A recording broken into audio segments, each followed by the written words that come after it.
이혼을 결심하게 된 이유는 사실 참 많지만 지금 이 글에 다 적을 순 없으니 그 중에서도 정말 처음부터 이상하다고 느꼈던 몇 가지만 말씀드려 보려고 해요.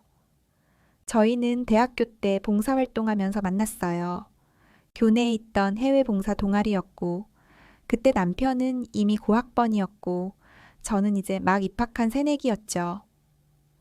근데도 어쩐지 거리감 없이 늘 조용하고 다정하게 말 걸어주는 모습이 너무 인상 깊었어요. 그 사람이요. 어릴 때부터 교회 다니면서 봉사활동을 꾸준히 해왔대요. 주말마다 요양원 봉사, 여름마다 농어촌 봉사. 하도 자주 다니니까 고등학교 친구들이 봉사도 벼슬이냐 농담도 했었다더라고요. 근데 전 그게 진짜 멋있어 보였어요. 전 사실 스펙 쌓으려고 그 동아리 들어간 거였거든요. 다들 그렇게 말 안 해도 속으론 그랬을 텐데 그 사람만큼은 달라 보였어요. 진심으로 누군가를 돕고 싶어서 그게 그냥 삶의 일부처럼 자연스러운 사람.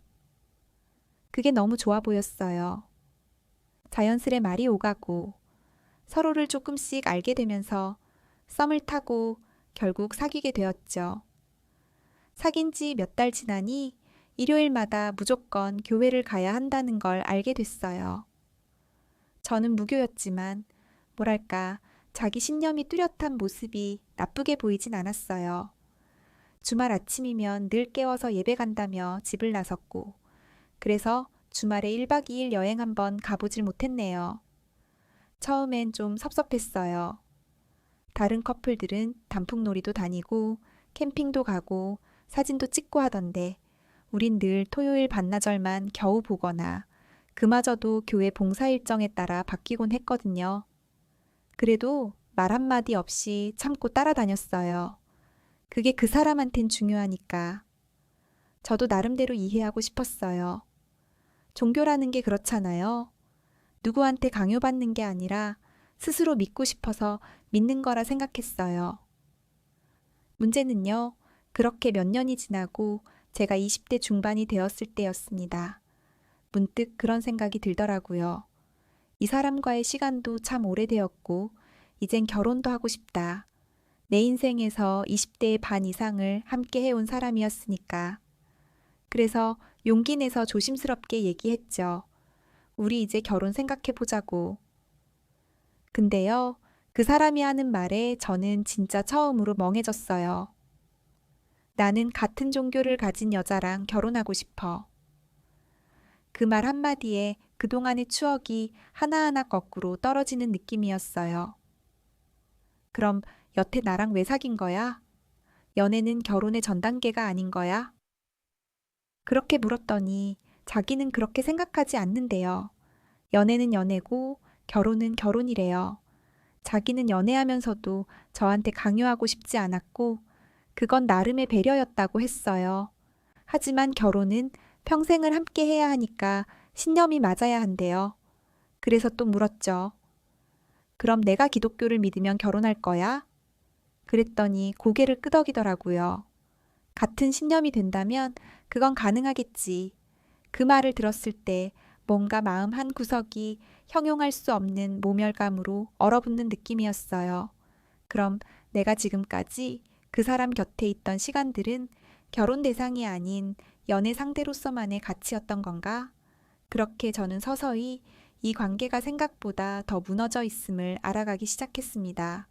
그 이후로 결국 교회에 다니기 시작했습니다. 솔직히 말하면 자존심이 너무 상했어요. 내가 이 사람을 사랑해서 여기까지 왔는데 결혼까지 하려면 꼭 종교까지 바꿔야 하네? 그런 회의감이 하루에도 몇 번씩 올라왔죠. 근데 또 한편으로는 기독교가 나쁜 걸 하라고 강요하는 종교도 아니고 오히려 선하고 착하고 사랑을 강조하는 교리라 그냥 내가 조금만 참고 맞춰주면 되지 않을까 싶었어요. 이 사람은 평생을 그렇게 살아왔고 그게 곧 삶의 뿌리이자 자존심이라는 걸 오래 곁에서 보아왔으니까요. 그래서 저는 믿음이 생긴 것도 아니고 하늘에서 빛이 내려온 것도 아니었지만 결혼을 위한 선택으로 주일마다 교회 예배에 참석하게 됐습니다. 하지만 지금 생각해보면 그게 참 시작이었던 것 같아요. 아무리 사랑해도, 아무리 이해하려고 해도 사람은 살아온 배경이 너무 다르면 어느 순간 벽을 마주치게 되더라고요. 그 사람은 너무나 당연하게 기도로 하루를 시작했고, 밥 먹을 때마다 기도를 했고, 심지어 저녁에 드라마 보다가 잠깐이라도 욕설이 나오면 리모컨을 꺼버렸어요. 저런 걸 보면서 머리에 뭐가 들어가겠어? 우리 집은 항상 하나님 보시기에 기뻐야 해. 처음엔 그게 좀 불편했어요. 근데 시간이 지나면서 그게 불편함을 넘어서 압박이 되더라고요. 나는 단지 조용히 앉아서 예배만 보는 것만으로도 이미 큰 결단을 했다고 생각했는데 이 사람은 그 이상을 바라고 있었던 거예요. 처음 종교를 접하는 제가 당연히 이 사람처럼 할 수 없었죠.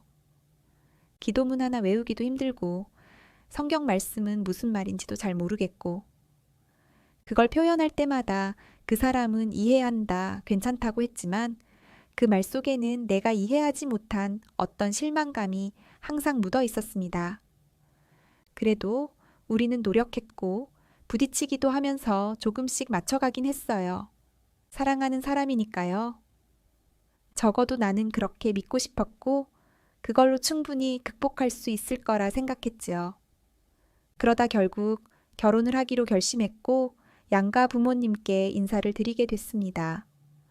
처음 시댁에 인사 갔을 때 뭔가 좀 이상한 기류를 느꼈어요. 아버님은 무뚝뚝했지만 예의 바르게 대해주셨고 어머님은 겉으론 웃고 계셨지만 그 표정 속에 뭔가 날카로운 게 느껴졌어요. 딱히 뭐라고 한 건 없었지만 그 미묘한 밉상스럽다는 기색이 느껴졌달까요. 사실 그땐 대수롭지 않게 넘겼어요. 결혼하면 어차피 우리끼리 살 텐데 뭐 처음이라 좀 낯설 수도 있지 하며 자꾸 제 마음을 타이르곤 했죠. 자주 볼 일도 없을 거라 생각했고 결혼하면 자연스레 가까워질 거라고도 생각했어요. 참 순진한 생각이었죠. 그날의 그 어색했던 공기, 그때의 작고 날카로웠던 표정, 하나하나가 결국엔 제 앞에 현실이라는 이름으로 천천히 아주 또렷하게 드러나게 될 줄 그땐 정말 몰랐습니다. 그렇게 별일 없이 결혼은 했습니다. 결혼식도 조용히 마무리했고 양가 다 대단한 반대도 없었고요. 근데 진짜 함께 살기 시작하고부터였어요. 그때부터 모든 게 조금씩 삐걱대기 시작했죠. 같이 살아보니까 정말 몰랐던 부분이 하나둘 드러나더라고요. 연애 때는 안 보였던, 아니면 보였어도 제가 일부러 못 본 척했던 것들이요. 저도 평일에 회사 다니면서 매일 전쟁처럼 살고 있는데 주말 아침마다 꼭 8시쯤 되면 깨우는 거예요. 자기야, 교회 가야지. 늦겠다. 정말 너무 싫었어요. 딱 한 번쯤은 푹 자고 싶을 때가 있잖아요. 그런 날조차 제 감정을 배려해 주는 게 아니라 그냥 무작정 일어나라고 재촉하고 제가 조금이라도 피곤하다고 하면 믿음이 부족해서 그런 거야. 주님이 주신 하루인데 게으름 피우면 안 되지. 라는 말이 날아오더라고요. 그렇게 매주 주말 저는 억지로 교회를 끌려갔습니다. 교회 가면 또 거기서도 저는 혼자예요. 남편은 어릴 적부터 다닌 교회라 그런지 거기 아는 사람도 많고 부모님처럼 따르는 권사님들도 많고 친한 친구들끼리 둘러앉아서 막 웃고 떠들고 심지어 같이 기도도 하고 그럽니다. 근데 저는요, 새가슴처럼 옆에 찌그러져 앉아서 모르는 찬양 따라하려고 입만 뻥긋거리다가 성경책 몇 장 넘기다가 아무 말 없이 시간만 때우고 집에 돌아오는 게 전부였어요. 어떻게 하면 좀 더 자연스럽게 녹아들 수 있을까? 처음엔 고민도 많이 했어요. 근데 가면 갈수록 알겠더라고요. 그 공동체 안에서는 믿음의 깊이가 없으면 그저 외부인일 뿐이라는 거요. 그렇게 교회 다니며 감정이 쌓일 무렵 또 한 번 크게 싸운 일이 생겼습니다. 남편이 수입의 10%를 11조로 내야 한다는 거예요. 원래 자기는 계속 그렇게 해왔다면서 이제는 너도 교회 다니니까 같이 해야 한다는 겁니다. 아니, 우리가 한 가정인데 당신이 이미 그렇게 내고 있으면 됐지. 왜 나까지 해야 해? 이렇게 말했더니 같은 믿음 가진 가정이면 그 정도는 같이 지켜야지. 하나님이 우리를 지켜주시려면 믿음으로 보여드려야 해. 이러는 거예요. 정말 이해가 안 됐어요. 제 월급이 적은 것도 아니고 앞으로 집도 장만해야 하고 여기저기 빠듯하게 살아야 하는데 내가 노력해서 번 돈을 하나님 보시기에 예쁘게 살자는 이유로 무작정 10% 떼어내야 한다는 거 도저히 납득이 안 됐습니다. 근데요, 결국은 제가 졌어요. 결혼이란 게 그런 거니까. 처음부터 내가 이해하기로 선택한 죄. 그렇게 생각하면서 또 제 마음을 눌렀습니다. 불공평하다는 생각, 억울하다는 감정, 그런 거 하나하나 꾹꾹 눌러 담고, 그래, 그냥 참고 살자.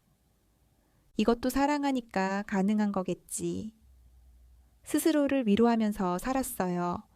그게 조금씩 조금씩 저를 갉아먹고 있었던 건데, 그땐 정말 몰랐습니다. 근데 진짜 결정적으로 터진 건 그날이었어요. 제가 전날 회사 회식이 있었거든요. 평소보다 술을 좀 많이 마셨어요.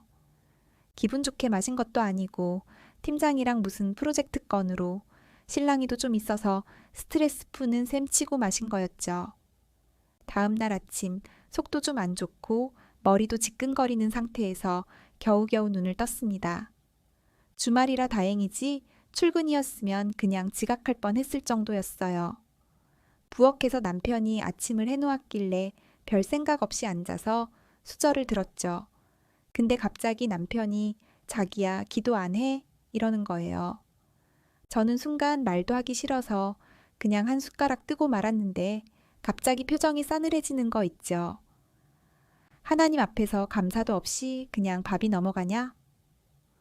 어제 회식이니까 그랬다 쳐. 오늘 아침부터 왜 마음가짐이 그런 식이야? 이러는 겁니다. 솔직히요. 제가 신도고 모고를 떠나서 그 상황에서 꼭 기도를 했어야 했나 싶었어요. 머리도 지끈거리고 아직 알딸딸하고 저는 그냥 편하게 밥 한 끼 먹고 싶었던 거였는데 또 그 종교라는 이유로 꾸지람을 들어야 한다는 게 너무 지긋지긋했어요. 그 자리에서 그만 좀 하자. 나 기도 안 했다고 또 혼내는 거 진짜 지겹다. 라고 말했더니 남편은 또 그 자리에서 믿음이 부족한 사람은 결국 마음이 멀어진다. 이딴 소리를 하더라고요. 아니, 결혼한 지 몇 년이 지났는데 밥 먹을 때 기도 안 했다고 사람 전체를 부정하는 식으로 말하는 게 말이 되냐고요. 그렇게 또 크게 싸웠죠. 식탁에서 수저 던지고 서로 방에 들어가 문쾅 닫고. 이건 거의 루틴이에요. 그렇게 분위기 안 좋은 채로 시간을 보내고 있었는데 신우이한테 전화가 왔어요. 언니, 다음 주에 엄마 생신인데 뭐 준비하셨어요? 진짜 머리 아프더라고요. 그래서 그냥 아직은 생각 중인데 백화점 한번 보러 가보려고요. 라고 말했어요. 그랬더니 갑자기 전화기 너머에서 어머, 언니 잘 됐네요. 지금 제가 백화점이에요. 엄마 선물 사려고요. 50만 원만 보내주세요. 이러는 겁니다. 순간 정적. 50만 원이요? 아니, 같이 돈 모으는 거면 그냥 금액 정해서 서로 얼마씩 하자고 말하든가 무슨 당연하다는 듯이 돈부터 보내라고 하냐고요. 그래도 그 순간에는 진짜 머리 아프고 시어머니 생일 준비도 해야겠다는 부담도 있고 해서 그냥 넘겼어요. 생각해 놓은 거 있다. 길래 어차피 내가 따로 시간 내서 백화점 갈 것도 버겁고 그래, 이참에 그냥 네가 좀 해줘라 싶은 마음이었거든요. 근데 생신 당일의 선물 보고 진짜 기가 찼어요. 그렇게 대단하게 고른다던 선물이 그냥 중저가 브랜드의 얇은 잠바 하나. 요즘 시대에 검색만 해도 바로 가격 나오잖아요. 그 자리에서 바로 검색했는데 20 몇만 원짜리더라고요. 근데 어떻게 했는지 아세요? 엄마, 우리 새언니랑 같이 돈 모아서 준비했어요. 하면서 포장 빳빳하게 해서 드리는 거예요. 제가 진짜 너무 어이가 없어서 식사 끝나고 시누이 따로 불렀어요.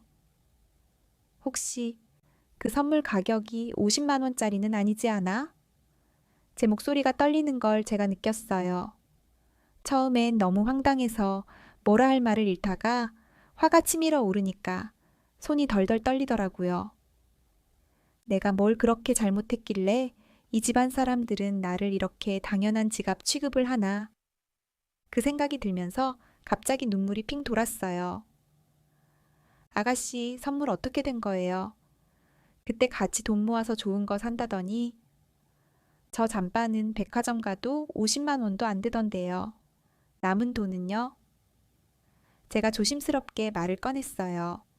싸우자는 것도 아니었고 그냥 제가 무슨 기분인지라도 알아줬으면 좋겠다는 마음이었죠.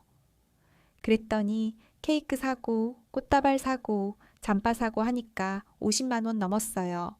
돈케이크 절에배도 20만 원 들어갔어요. 이렇게 대뜸 받아치더라고요. 이게 무슨 대답인가 싶어서 순간 당황했어요. 아무리 그래도 제가 드린 돈으로 충분히 그 정도는 다 할 수 있었을 것 같은데요. 그럼 굳이 같이 돈 모아서 샀다는 말은 왜 하신 거예요? 저도 차분하게 말하려고 노력했어요. 근데 돌아온 대답이 어처구니가 없었죠. 그래서 뭐 돈이 아까우세요? 엄마가 좋으셨으면 된 거잖아요. 왜 그렇게 따지세요? 어디서부터 잘못된 걸까 싶더군요. 저도 속이 뒤집히기 시작했어요. 아니요, 아깝고 그런 문제가 아니에요. 그냥 제가 선물한 거랑 뭐가 달라요? 같이 돈 모았다면서. 저 혼자 돈 낸 거면 말이라도 그렇게 했어야죠. 그러자 그녀는 또 제가 수고했잖아요. 백화점도 가고 케이크도 주문하고 챙기고 그거 다 시간 쓰고 발품 판 거잖아요. 하더라고요. 진짜 할 말이 없었습니다. 자기가 수고했으니까 남은 돈을 챙겼어도 되는 거라는 논리인데 이게 친정이었으면 정말 제가 그 자리에서 어떤 말을 꺼냈을까요? 결국 그 순간엔 그냥 참았습니다. 괜히 시댁과 트러블 만들기 싫었고 남편한테도 또 뭐라 하기도 지쳐 있었거든요. 그냥 이 일은 마음에 담아두자고 그렇게 넘겼어요. 근데 그 다음 일이 또 저를 무너뜨렸습니다. 한 달쯤 지나서 여름방학을 맞은 대학생들 대상으로 교회에서 2박 3일 수련회를 간다고 하더라고요. 남편이 그 인솔자라며 금요일에 연차까지 내고 간다고 했을 때도 사실 처음엔 응원했어요. 이 사람은 원래 이런 쪽에 진심이니까요. 저도 몇 번 들어봤어요. 교회에서 행사 있으면 누가 뭐라 안 해도 항상 적극적으로 도왔던 사람이라고. 그래서 그래 잘 다녀와요 하면서 짐도 챙겨주고 간식도 좀 넣어줬어요. 그렇게 출발하던 날 아침 아가씨도 같이 가는 거라는 걸 알게 됐죠. 그땐 살짝 기분이 안 좋았어요. 나는 아무도 부르지 않았고 누가 봐도 교회 사람들 중에 내가 낄 자리는 없겠다 싶어서 그냥 넘겼는데 첫날 밤 남편한테 전화했어요. 잘 도착했는지 궁금해서요. 근데 전화기 너머로 들려오는 건 술잔 부딪히는 소리. 지금 뭐 하는 중이에요? 응? 아, 그냥 맥주 한 캔씩 했어. 친목도모도 해야 하잖아. 교회 수련회에서 맥주라.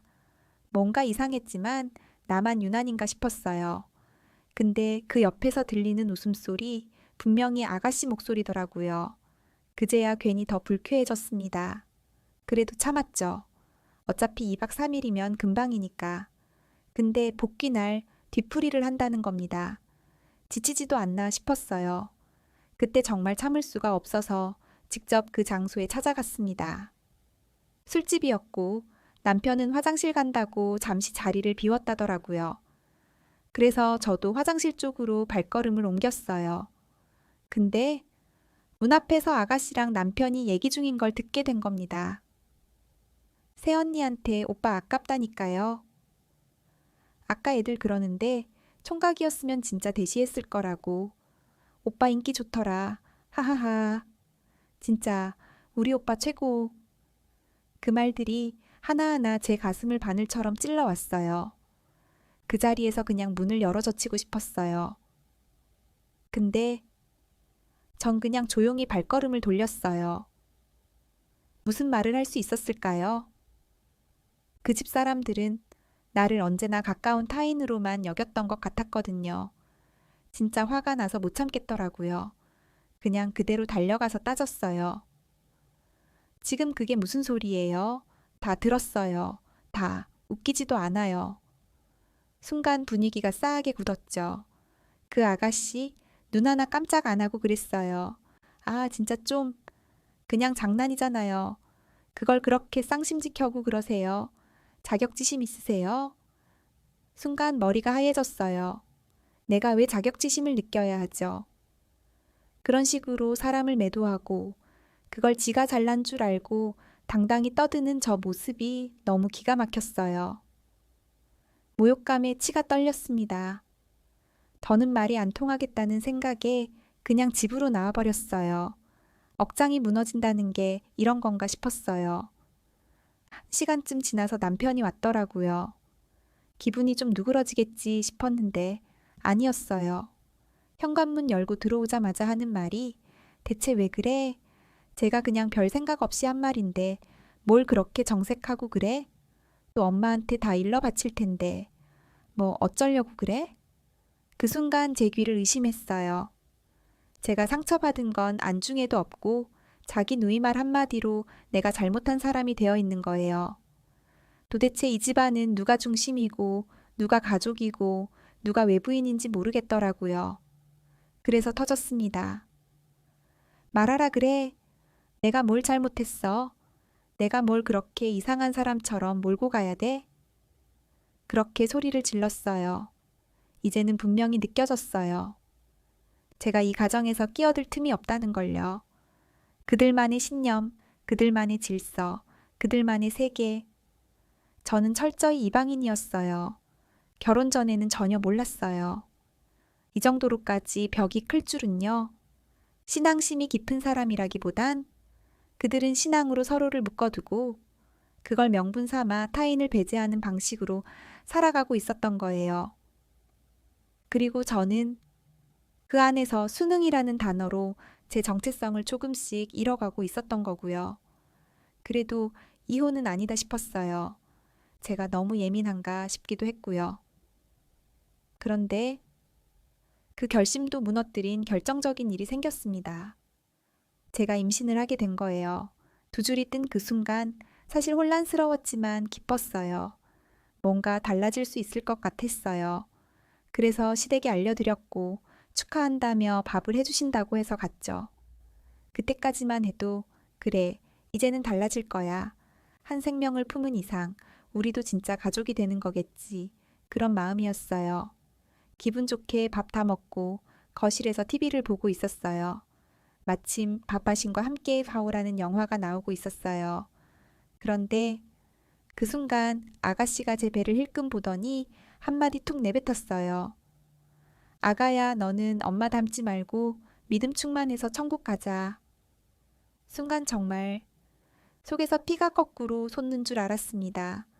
아직 태어나지도 않은 아이에게 엄마 닮지 말고라는 말로 저를 깎아내리고 천국 운운하며 나를 간접적으로 지옥 보낸 거나 마찬가지잖아요. 그 자리에서 그 말을 다시 곱씹는데 눈물이 핑 돌았어요. 억울해서도 아니고 분해서도 아니에요. 그게 그 사람들의 진심이구나. 나는 이 집에서 내 아이와 함께 지옥 취급당하겠구나. 그리고 아무도 그걸 막아주지 않겠구나. 그렇게 느껴졌거든요. 너무 화가 나서 참을 수가 없었어요. 자리에서 벌떡 일어나 그대로 나와버렸습니다. 그 자리에 더 앉아 있다간 뭔 일이 일어날지도 몰라서요. 남편이 저를 따라 나왔어요. 제가 먼저 말을 꺼냈습니다. 이혼하자. 나 이제 진짜 못하겠어. 목이 메었지만 최대한 또렷하게 말하려고 애썼어요.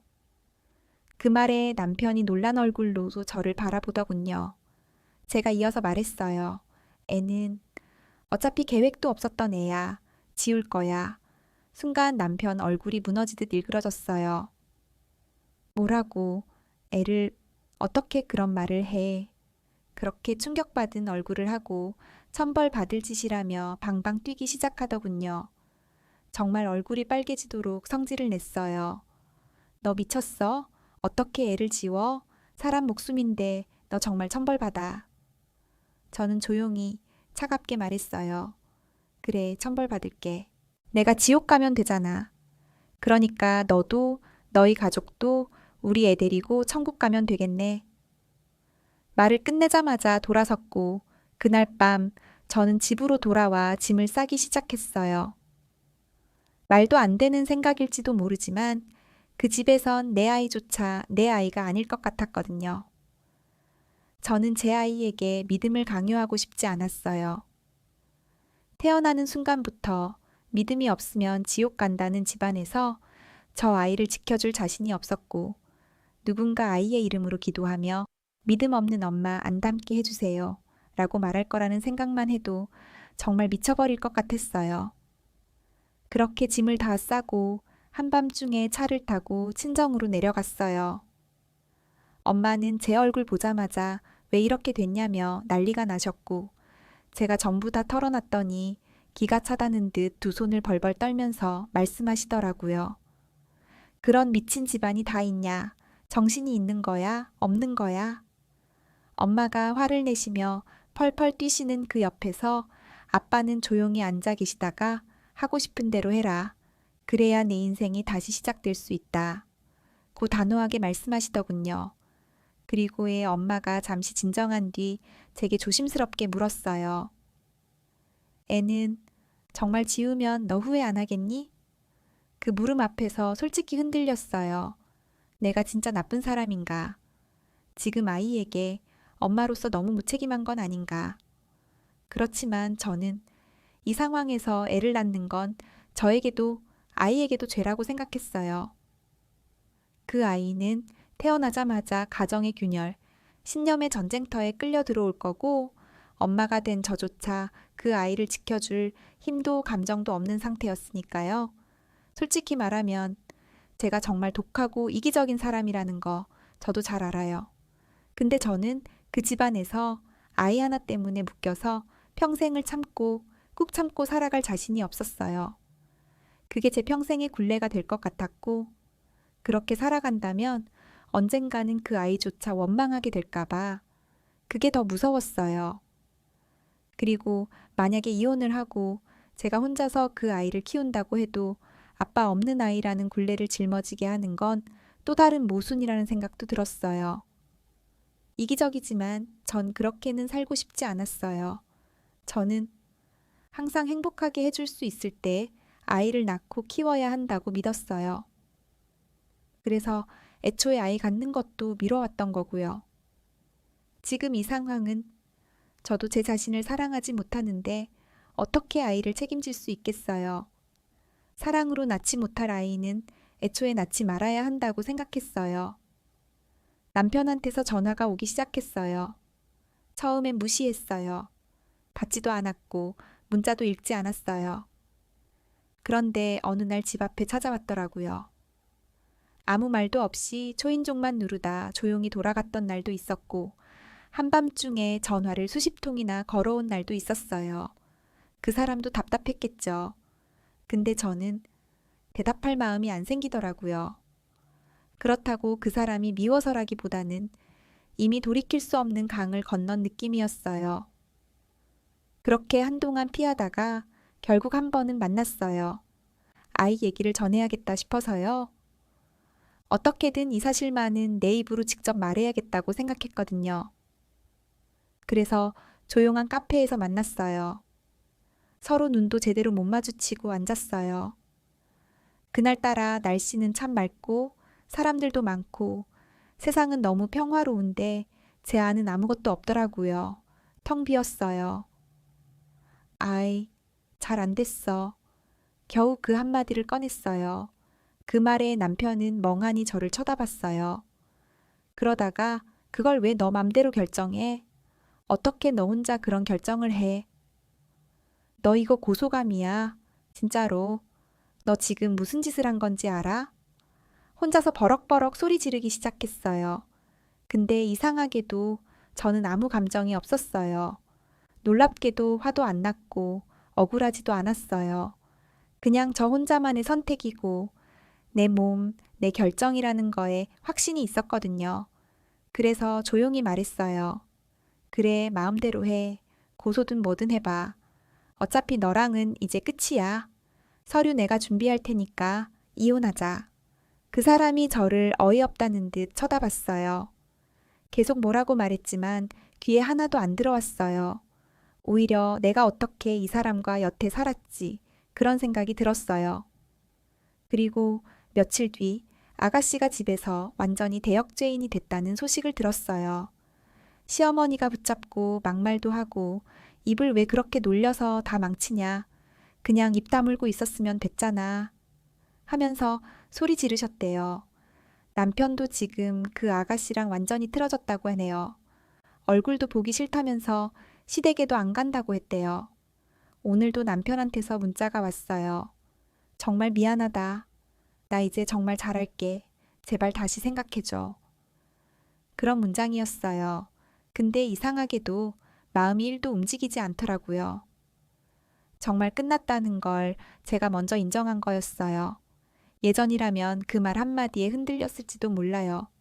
애까지 이렇게 된 마당에 다시 시작한다는 게 더 웃긴 일 아니에요? 예전처럼 웃고 같이 밥 먹고 손잡고 교회 가고 이제는 상상조차 하기 싫어요. 저 자신이 허락하지 않을 걸 아니까. 물론 마음 한켠에는 상처가 있어요. 이 모든 과정이 너무 격하고 고통스러웠고 아이까지 보내고 나니 내 안에 뭔가 하나가 비워진 느낌이 드는 것도 사실이에요. 근데요, 후회는 없습니다. 저는 진짜 지옥에서 빠져나온 기분이에요. 숨이 트이는 것 같고 처음으로 내 삶을 내 손으로 다시 걸어가는 느낌이 들어요. 한참을 버티고 참고 맞춰왔던 그 시간들이 지금 생각해보면 정말 제 자신을 갉아먹는 시간이었던 것 같아요. 이제라도 빠져나올 수 있어서 정말 다행이라고 생각해요. 여전히 저는 아플 거예요. 그 상처는 오래도록 남아있겠죠. 근데 분명한 건 다시는 누구에게도 휘둘리지 않고 내 인생을 내가 결정하고 싶어요. 글을 끝까지 읽어주셔서 감사합니다. 이 글이 누군가에게는 작은 위로가 되기를 바랍니다.